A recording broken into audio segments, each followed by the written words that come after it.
Viral video ni na Barbie Imperial at Richard Gutierrez na magkatabi sa isang bar, wala umanong mali siya, ayon sa source ni OG Diaz. Naikwento ni OG Diaz ang nasagap niya di umano mula sa kanyang source patungkol sa controversial na kuhang larawan kina Barbie Imperial at Richard Gutierrez na magkatabi sa isang bar. Tila pinabulaanan ito ng source ni OG at ipinaliwanag ang kwento sa likod ng larawang iyon. Anya, yung totoo niyan, si Barbie Imperial ay isa sa mga shareholders ng Tipsy Pig.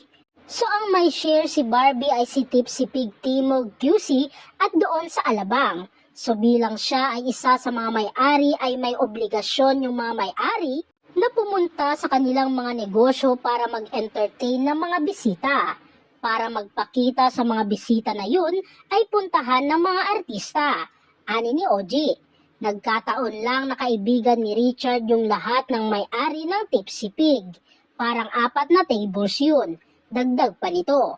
So nung naupo siya kay Barbie, nakunan ng picture.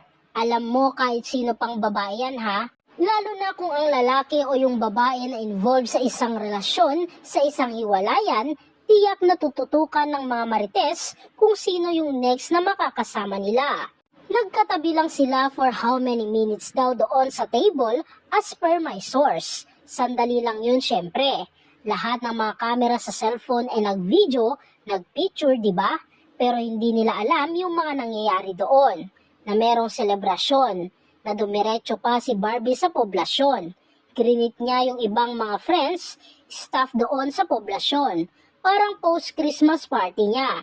Pero wala na doon si Richard kasi nag-uwian na sila dahil si Richard nakamotor. So karamihan ng mga bisita nakamotor lang.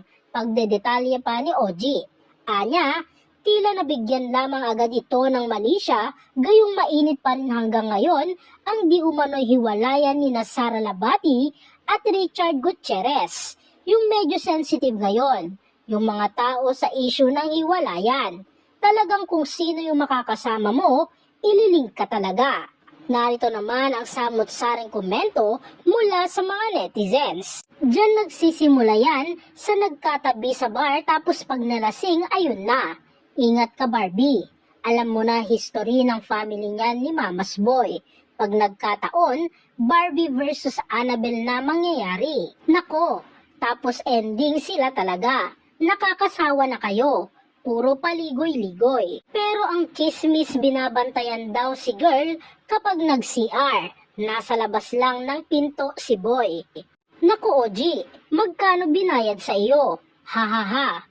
Yun nga mga nakakita, sweet daw sila, pati sa CR, binabantayan ni Richard si Barbie. Haha.